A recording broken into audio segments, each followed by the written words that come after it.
Imagine discovering that the man you loved and trusted with your heart was plotting your death for money. Zawadi's world shattered in an instant, but what she did next would leave you speechless.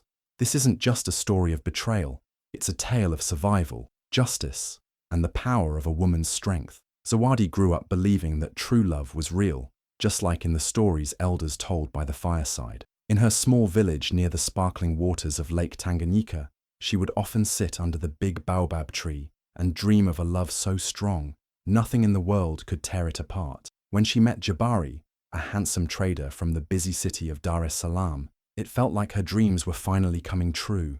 Jabari was everything she had ever imagined, kind, charming, and full of sweet words that made her heart race.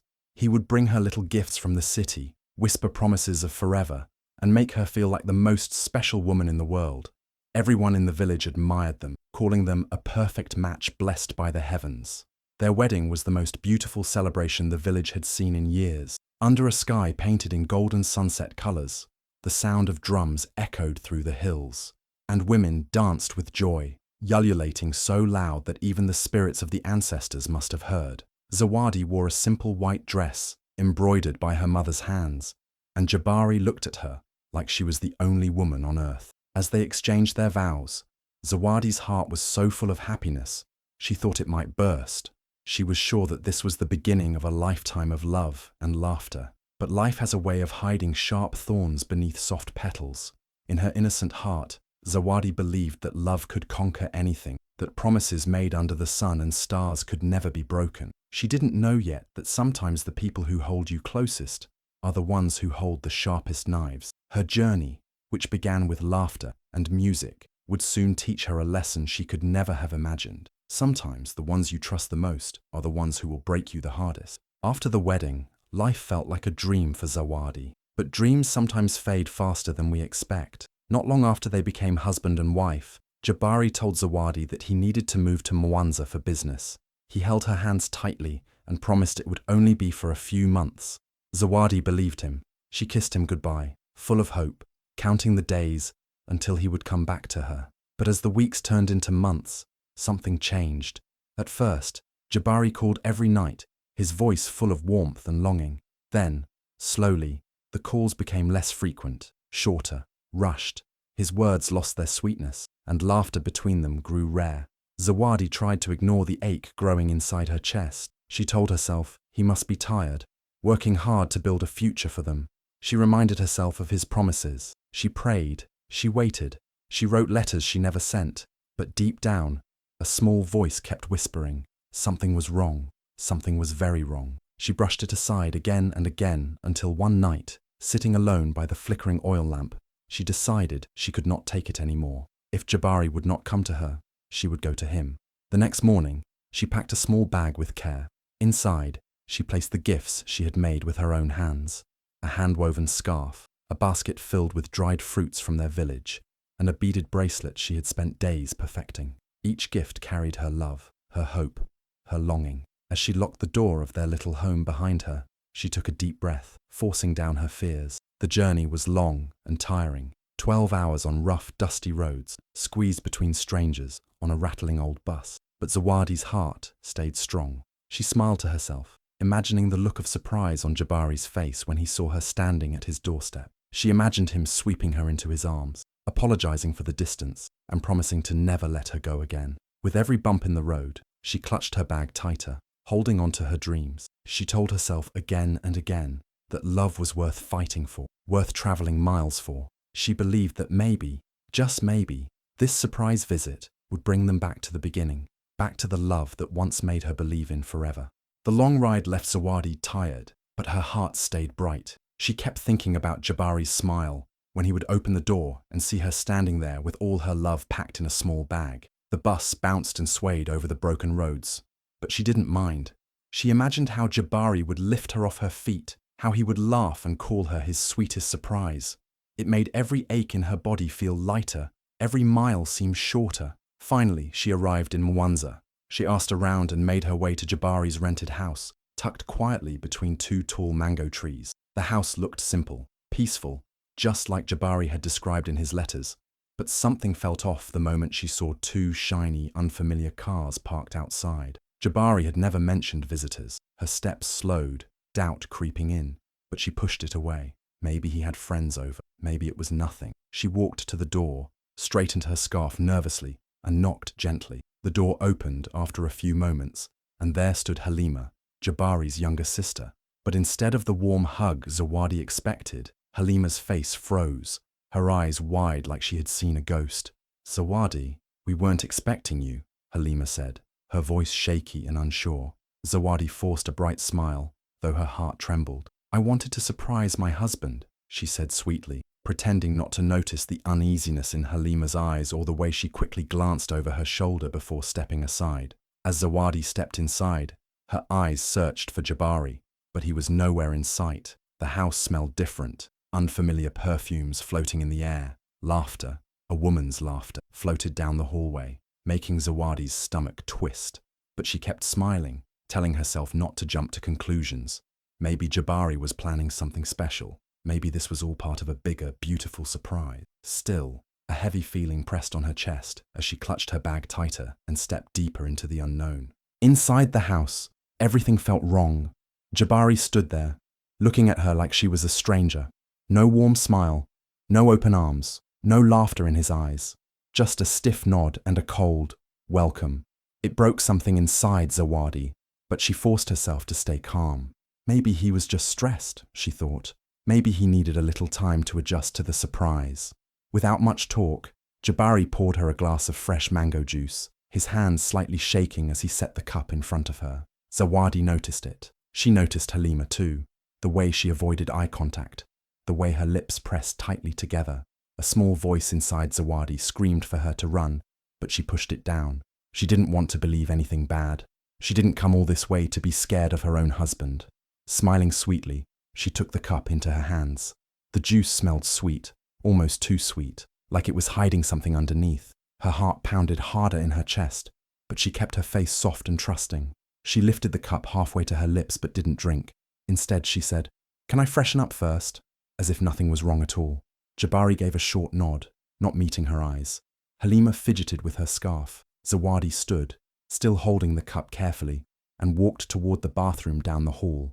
But instead of going straight in, she paused just outside the door, hidden by the corner. She heard the low murmur of voices behind her, urgent and sharp. Her heart stopped. "She didn't drink it," Halima whispered, fear in her voice.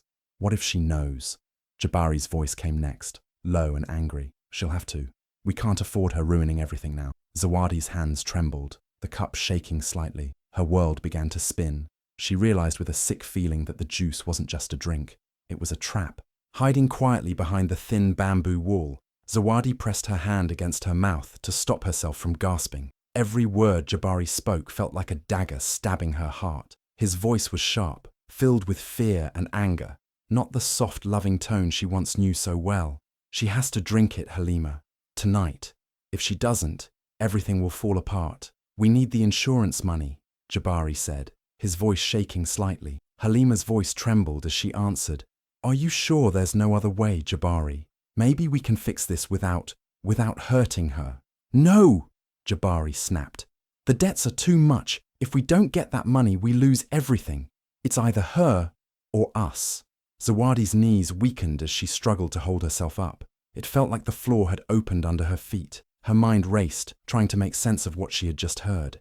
The man she loved, the man she had left everything for, was planning to kill her. All for money. Their love, their promises, their beautiful wedding under the golden skies. Had it all been a lie?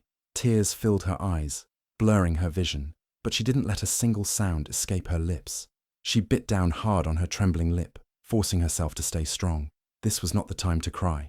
This was not the time to break. Inside her chest, something hardened.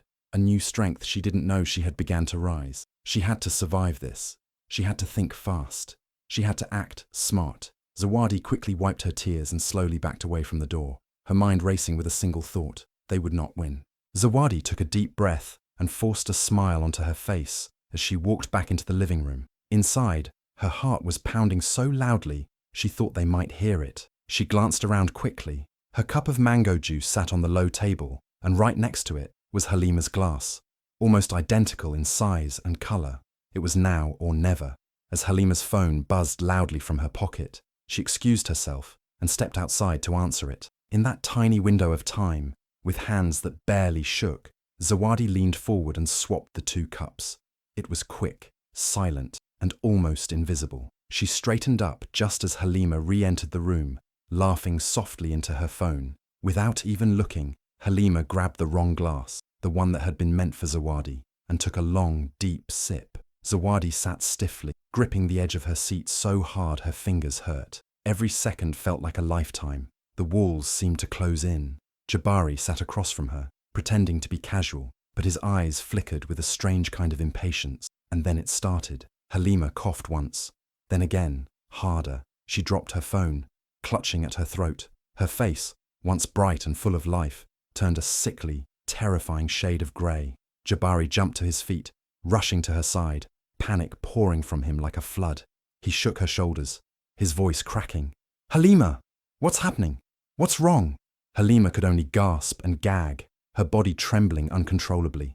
Zawadi rose slowly to her feet, her whole body calm now, filled with a chilling, quiet power she never knew she had. She looked straight into Jabari's horrified eyes, and her voice cut through the chaos like a blade. "The poison, Jabari," she said, her voice low and steady. It found the wrong target. For a moment, everything froze. Jabari's face drained of all color. His mouth opened but no words came out. He stared at Zawadi as if seeing her for the first time. Not the soft, trusting wife he had deceived, but a woman who had seen through all his lies and refused to die quietly. Zawadi stood there, strong and unshaken, while the man she once loved crumbled before her very eyes. Screams filled the air as Halima collapsed onto the cold floor, her body jerking uncontrollably.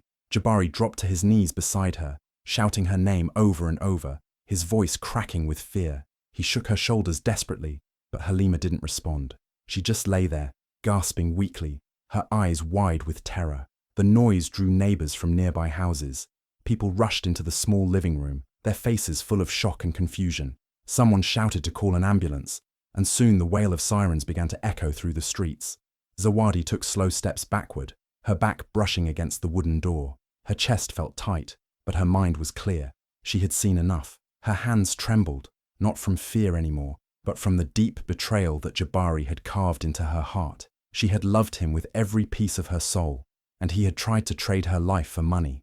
Jabari looked up at her then, his face twisted in panic and fury, his lips pulled back into a desperate, hateful snarl.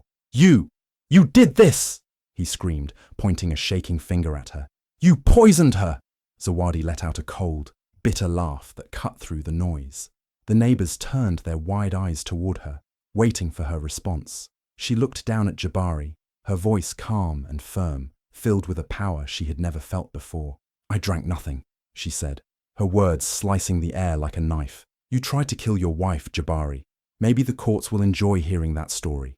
Jabari's mouth opened, but no words came out. He was trapped, and he knew it. The sirens grew louder, closer, drowning out the last of the chaos inside the house. Zawadi didn't wait for the police or the medics. She had seen all she needed to see. She had no more words for the man who had once promised her forever. With one last look at the crumbling mess behind her, Zawadi turned and walked out into the blazing afternoon sun. Her heart was broken, shattered into 1,000 pieces, but her spirit burned bright, stronger than ever before. She didn't look back, not even once. During the police investigations, the whole dark truth came pouring out like a broken dam. Jabari, the man Zawadi had once trusted with her life, had been drowning in debts. Gambling had swallowed up everything he owned, and in a desperate attempt to escape the shame and danger, he had come up with a cruel plan. His idea was simple and heartless: fake Zawadi's death and collect the huge insurance money he had secretly arranged behind her back. Halima, his sister, had known about it all. At first, she had fought against it. She had begged Jabari to find another way, but in the end, she gave in. Family loyalty and fear clouded her better judgment. She trusted her brother's desperation more than her own heart. She believed that once they got the money, everything would somehow be forgiven and forgotten. They thought they could clean up the mess with blood money without ever being caught. But fate, silent and powerful, turned the trap back on them. During questioning, Halima broke first. Tears ran down her face as she confessed everything to the officers. She couldn't live with the guilt. She explained how Jabari had planned every step, how they had bought poisons secretly, how they had prepared the fake story for the insurance company. Her voice shook with every word, but she didn't hold anything back. Jabari, cornered and furious, tried to deny it all. He screamed, he cursed, he even blamed Zawadi for everything, calling her a liar. But the evidence was clear, and Halima's confession sealed his fate. Zawadi watched all of it quietly from a distance, her heart heavy but steady. She didn't feel victory or joy, only sadness. Sadness for the love she had lost, sadness for the dreams that had turned into a nightmare. But deep inside, she also felt something new, a small, fierce spark of freedom. In the end, Jabari and Halima were led away in handcuffs, their heads bowed in shame. Their plan had crumbled, and the only thing they gained was a life behind cold prison walls. And Zawadi, though deeply wounded, knew she had survived the worst storm of her life and had come out stronger than she ever thought possible. Zawadi's escape to a new city wasn't just about leaving behind the ruins of her marriage. It was about escaping the version of herself that had once believed in fairy tales and empty promises. She changed her phone number, erased all traces of her old life, and stepped into the unknown, with nothing but her courage to guide her. The familiar faces, the memories of her past, and even her own reflection felt like strangers now. But in that unfamiliarity, Zawadi found something precious, her own strength. In the quiet of the nights, when the world outside was still, the tears would come. She would lie awake, remembering the man she once thought Jabari was, the promises, the sweetness in his voice, the way he had made her feel like she was his everything. How could someone she loved so deeply have become a stranger capable of such betrayal? Those nights were dark, and her heart felt heavy, but they taught her something she had never known, that her heart, broken as it was, could heal. Mornings, however, brought a different kind of energy. There were days when she woke up feeling raw with anger. How could Jabari have done this to her? How could Halima have betrayed her like that? The questions rattled in her mind, fueling a fire inside her. But over time, that fire turned from rage to determination. Anger was no longer the thing that kept her moving. It was a deep, unwavering sense of what she deserved. She no longer needed to chase after love that wasn't real. She could trust herself now. Afternoons filled with new hope began to replace the confusion and despair of the past. Zawadi found work in a small boutique, where she slowly built a new life, brick by brick. She met new people, made new friends, and started to believe that happiness wasn't something that had to come from someone else. She found peace in the stillness, in moments of reflection, and in the small victories of her everyday life. With every passing day, she learned a powerful lesson. No man, no promise, and no dream was worth losing her soul. Zawadi realized that true love had to come from within first. She had been her own hero all along, even when she didn't know it. As time went on, the pain from her past faded, but the wisdom she gained stayed with her. She had learned the hard way what it meant to trust herself above all else. And now, as she walked through the streets of her new city, Zawadi no longer looked back. The woman who had once been broken had become someone unrecognizable, strong, resilient, and free. And in the freedom of her new beginning, she discovered a life worth living, a life that was finally hers to control. Years passed, and Zawadi's life transformed in ways she could never have imagined during those dark days. She built a new life for herself from the ground up, a life that was finally hers to shape. The memories of her painful past no longer held power over her. Instead, she had learned to embrace the lessons it taught her and use them to fuel her future. Zawadi owned a flourishing business now, a cozy guest house by the ocean where travelers from all over the world came to find rest and healing. The place was peaceful, a sanctuary of sorts, just like the one Zawadi had created within herself. The guest house was a reflection of who she had become, warm, inviting, and full of life. The ocean waves would crash gently against the shore, and every morning the sunlight would spill across the sand in a golden embrace. Zawadi loved those moments. She would sit by the window, her coffee in hand, watching the sun rise from the horizon. The beauty of it always filled her heart with a sense of peace and renewal. It was a symbol of the new dawn in her life. She had been through so much, but here she was, strong, free, and finally light at heart. She thought back to the woman she had been all those years ago, the woman who trusted others too easily, who believed in fairy tales and dreams that turned to dust. That woman would hardly recognize the woman she had become. Zawadi had loved and lost, but more importantly, she had survived. She had risen from the ashes of her past and rebuilt herself, stronger and more resilient than ever before. Her life was no longer defined by the betrayal or the pain. It was defined by the courage it took to walk away, to choose herself over everything else. Zawadi's story was not one of tragedy. It was a story of rebirth, a story of finding herself again after losing everything she once thought she needed. The pain had been real, but it had led her to a place of peace and strength. She had learned that life wasn't about what others could give her. It was about what she could give herself. She would never again hand over her life for someone else's greed, for someone else's selfish desires. She had learned her worth, and now she lived by her own rules, on her own terms. As she looked out over the ocean, Zawadi felt a deep sense of gratitude. Her past had shaped her, but it no longer controlled her. She was the author of her own story now, and as the sun rose each day, she knew that her journey was just beginning. The future was hers to create, and it would be a future filled with endless possibilities, because she had learned that no one could take her peace, her strength, or her soul unless she allowed it. Zawadi's journey is one of strength, resilience, and hope. From the darkest moments of betrayal to finding herself again, her story reminds us that we have the power to rise above our circumstances. No matter how much life tries to break us, we are never truly defeated, unless we choose to be. Zawadi showed us that it's never too late to reclaim our lives, rebuild our futures, and embrace the freedom that comes from choosing ourselves over everything else. If Zawadi's story touched your heart, remember, you're not alone in your struggles.